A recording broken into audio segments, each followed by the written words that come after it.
국민권익위에서요, 지난 6일부터 홈페이지에 국민신문고를 통해서 5차 재난지원금 이의 신청을 받고 있는데 지급 대상에서 제외된 국민들이 납득이 안 된다. 왜 그러냐? 이의 신청을 굉장히 많이들 하고 있습니다. 어느 정도냐? 지난 6일부터 일주일간 접수된 이의 신청 건수가 무려 11만 건이 넘었습니다.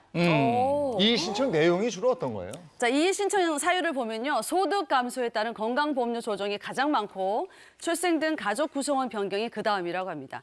가족 구성 변경에 대해서 이의 신청하는 이유가 이번 5차 재난지원금 건강보험료 있잖아요. 6월 기준으로 한 거. 예. 대상을 선별해서 지급했는데 6월 이후에 출산이나 혼인 그리고 이혼을 통해서 가구원 수 등 지급 기준에 변동이 생긴 분들이 이의 신청을 하고 있습니다. 네. 건강보험 조정건이 지역가입자의 소득 기준 재검토 민원이 많은데 그 이유가 정부가 당초 재난지원금을 설계하면서 자영업자 등의 6월 건보료를 코로나19 사태 터지기 전인 2019년 종합소득세를 기준으로 책정했기 때문입니다. 이게 정말 문제가 될 것 같긴 합니다. 왜냐하면 이 코로나19로 인해서 가장 힘든 게 사실 자영업자분들이셨는데 2019년 종합소득세면 코로나19 위기 전이거든요. 네. 그게 반영되면 안 될 것 같은데요. 그렇죠. 그래서 이제 건강보험료 기준으로 했을 때 분명히 지역가입자는 문제가 있을 것이다. 또 이런 앞으로 이런 논란들이 제기가 됐었는데 실제로 그렇습니다. 특히 이제 올해 종소세 신고까지도 다 되지 네. 않았습니까?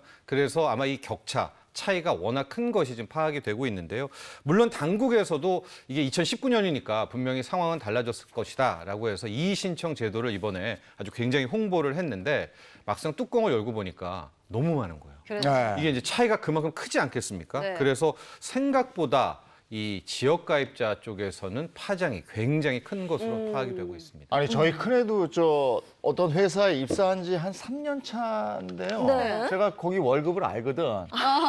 근데 요번에 이게 못 받는다고 그러더라고요. 그래서 야 네가 못 받으면 누가 받니? 제가 그러니까요. 그랬었는데 그래서 요번에 못 받는 그 12% 네. 여기서도 이의 신청이 많았다고 그래요. 그렇죠. 이제 앞서는 지역가입자라고 하면 네. 이 직장가입자 쪽에서도 굉장히 많은 이의 신청 그래서 논란이 나오고 그렇더라고요. 있는데요. 네. 이 건보료 기준으로 했을 때 셀러리맨들, 네. 이 직장가입자는 정확히 소득으로만 합니다. 그러니까 지역가입자는 소득과 재산이 함께 포함이 되어 있는데 이 직장가입자는 완전히 소득으로 하다 보니까 실제적으로 어느 정도 소득은 되는데 이제 재산은 별로 없는 네. 이런 네. 또 젊은 친구들 있지 않겠습니까? 반면에 소득은 없어도 재산은 아주 많은 이런 사람들은 받게 되는 받게 그런 되고. 형평성 논란이 나오고 있습니다. 네. 네. 물론 당국은 맞벌이 가구 같은 경우에는 플러스 원, 좀 더 융통성을 뒀다라고 하고 이번에 그 직장가입자에서도 소위 말하는 금융소득 합계액이 2천만 원을 넘거나 고가 아파트를 소유하면 이번엔 배제한다라는 원칙은 뒀지만 그럼에도 불구하고 이 직장가입자, 셀러리맨 분들 사이에서도